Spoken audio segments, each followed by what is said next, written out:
Good morning, students. So this is our 6th class, and today we will be talking about the grouping of the capacitor. And the capacitors can be grouped either in series or in parallel. So here you can see I have drawn two circuit diagrams having three capacitors over there in series combination and in parallel combination. So let us first talk about the series combination. So here I have taken three capacitors of capacitance C1, C2 and C3, which are connected one after another. And as we know that when the components are in series, the potential applied across the entire combination, that is between A and B, if it is V, then the individual potential drop over the components will be V1, V2, V3 according to their capacitance.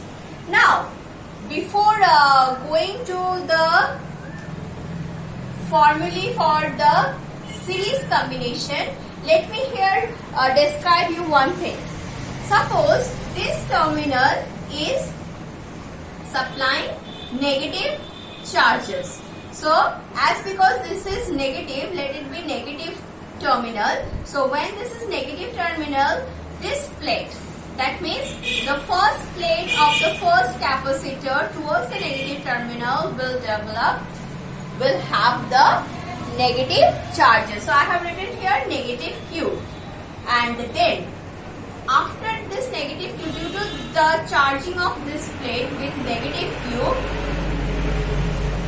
in the second plate of the capacitor, it will develop the positive Q charge towards the negative Q and a negative Q charge on its other face. That means it will induce, the second plate of the capacitor will induce the positive Q charge towards the negative Q charge of the first plate and the negative Q charge on the other face of the second plate.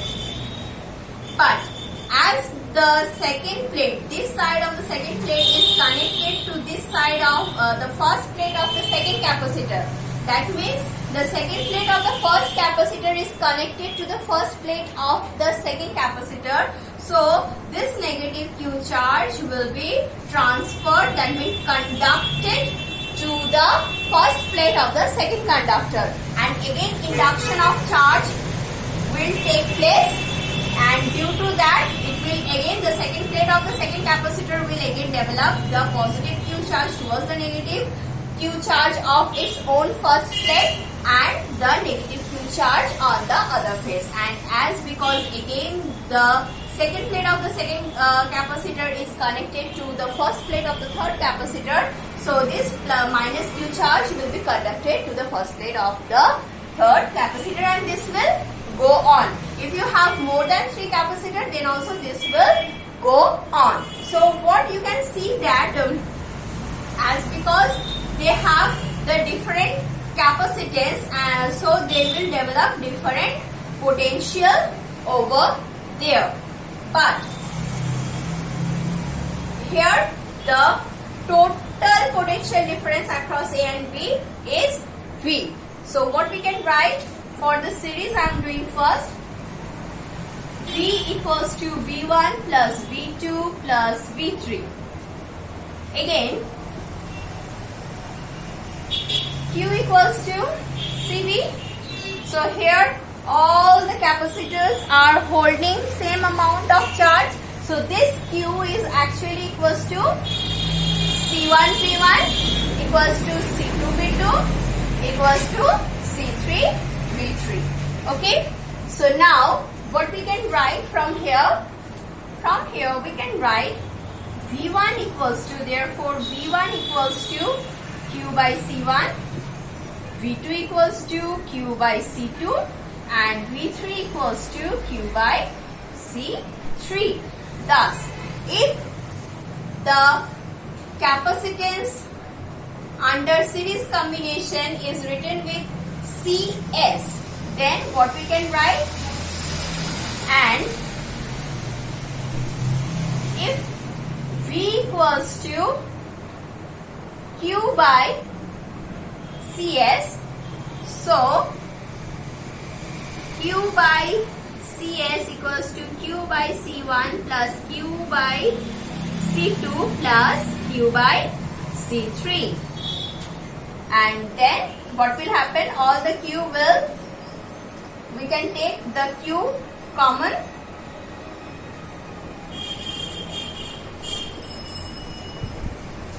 and thus it will get cancelled. So what relation we are getting for the capacitor in series combination? It will be 1 by CS. This is the equivalent capacitance of the series combination, is equals to 1 by C1 plus 1 by C2 plus 1 by C3 plus dot dot dot. So if you have more number of capacitors over there, so this is the required relation. This is the required relation. Okay. Now the next one, that is the parallel combination. For parallel combination, okay, here I have forgot to tell you one thing. Now in the last plate also what we have found, that induction will take place. So here the positive and negative Q charge will be on the either faces of the of this plate. But as because you can see that this side is connected to the earth, so this negative charge will flow to the earth and hence this will end up over here. Okay. So now here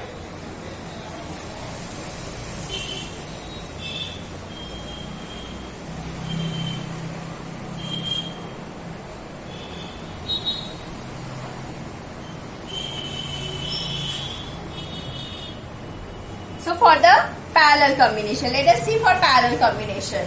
For parallel combination, what you can see that how much potential will be applied along A point, in between A point and B point, that will be the same for all the capacitors. So let it be C1. This capacitor has capacitance of C1. This is having a capacitance C2 and this is having capacitance C3. So here, as you can see that the same potential is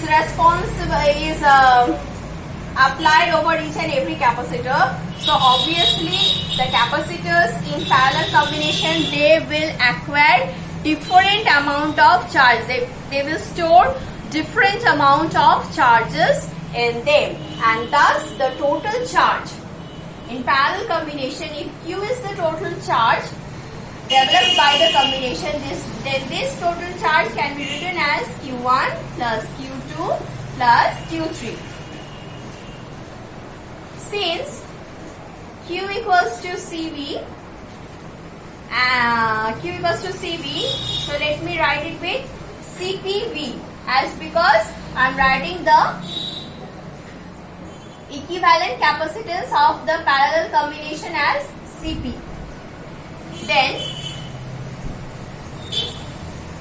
so Q1 equals to C1V, Q2 equals to C2V, and Q3 equals to C3V, which implies, so what we can write, therefore, in place of Q we will be writing CPV, and in place of Q1, Q2, Q3 we can write C1V plus C2V plus C3V. So I am taking V as common, so we will be writing V common, C1 plus C2 plus C3, and thus we are getting the equivalent capacitance in parallel combination as C1 plus C2 plus C3, and thus for n number of capacitance in parallel combination can be written as plus dot dot dot up to n. So this is the required relation for the capacitors in parallel combination. Okay. So here we have learned that Now you can see how you will remember. You know the parallel combination and the series combination, the equivalent resistance for parallel combination and series combination. See here the formula of parallel combination of the resistance is here the series combination here for the series combination of the capacitor. So just the reverse one. So that is only for the remembrance. I have shown you why this is coming. So keeping this in your mind, we can solve numerous problems. Okay. I will come to the problem after completing the chapter. So let me first try to finish the chapter quickly. So here now we will be talking about the energy stored in a charged capacitor. Now, do you remember the definition of potential? What I have told you or what we have learned? Can you remember in class 10? You have learned the first time the definition of potential. What was that? That was to bring a negative charge, to bring a positive charge from infinity to a point. How much work is done? That is known as the potential of that point. So how can we define the potential of any point? The potential of that point is the amount of work done to bring a positive unit charge from infinity to that point. Okay. So keeping this thing in our mind, we will develop the relation of the energy stored in a capacitor. So let us write down our next topic.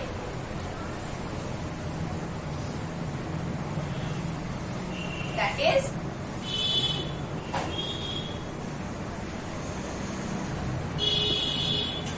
energy stored in a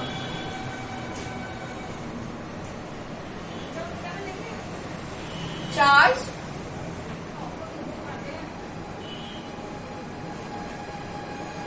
capacitor. Okay. So for this, at first,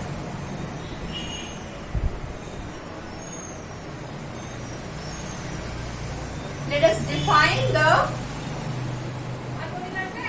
work done. So how just now how I have defined you the potential. The potential is the amount of work done to bring the positive unit charge from infinity to that point. Based on that, we can write that V equals to W by Q. Now, if dV is the potential difference between any two points, then dW amount of work is required to bring one positive charge, that is the Q amount of charge to transfer the Q amount of charge between dV potential, we need dW amount of work done. Okay. So based on this, what we can write?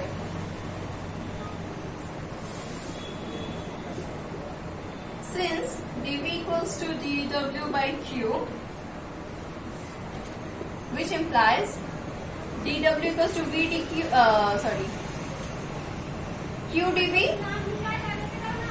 QdV. Now,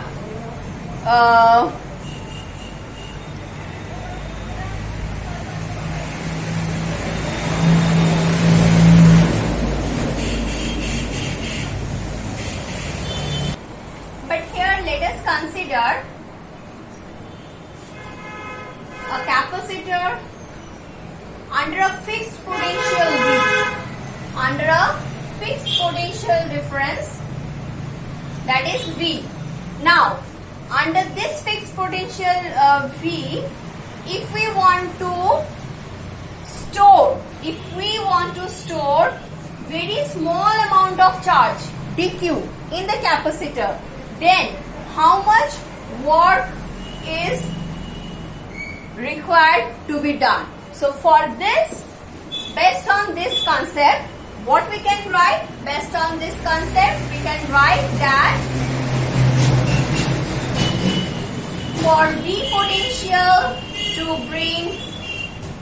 to store dq amount of charge, we need to do dw amount of work done. Okay, so here V equals to what we can write? We can write by definition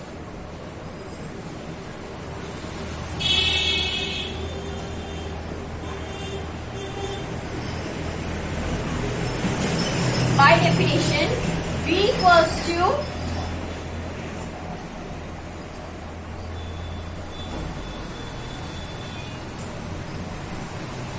Q equals to CV, where C is the capacitance of this capacitor. So from here what we can write? V equals to Q by C. Therefore dW equals to V dQ and dW equals to Q by C dQ. Now let us find out that how much total amount of work is required to charge the capacitor to store some, let capital Q amount of, to store capital Q amount of charge in that capacitor. Okay, so for that what we need to do? We need to do the integration. So integration dW equals to, taking out of the C, as because this is the constant factor here, it is the capacitance of the capacitor. To charge it from 0 to capital Q, we need to integrate Q dQ. So by integrating what we will get? We will get that W equals to Q square by 2.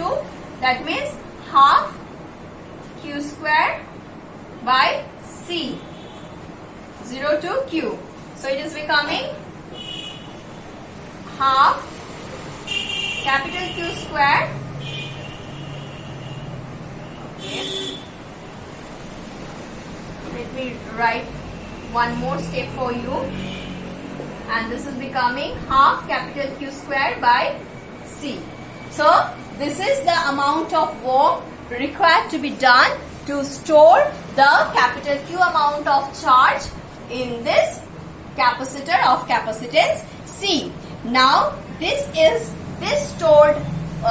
work done will be stored in the capacitor as a form of potential energy. So this is the energy stored in the capacitor of capacitance C when we want to store capital Q amount of charge over there.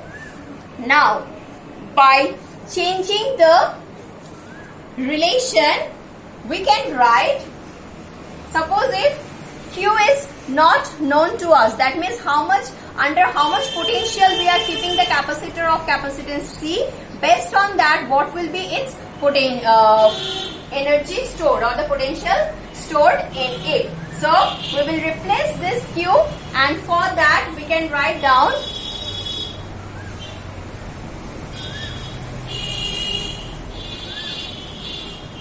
since Q equals to CV here, which implies U equals to half. In place of half C, let me write this thing, and in place of Q square, we will be writing C square V square. So this will get cancelled, and hence we will get U equals to half CV square. So this is one more required relation. So we have got two relations for the energy stored in a charged capacitor. One based on the capacitance of the capacitor and the how much charge stored in the capacitor, and here how much potential has been applied across the capacitor of a capacitance C. So this is the energy stored in the capacitor. You just go through this portion, do the just practice the derivation, and in our next class I will come up with the last topic of this chapter. That means how much charge will be lost when the two charged capacitor will be connected to each other without any charging source.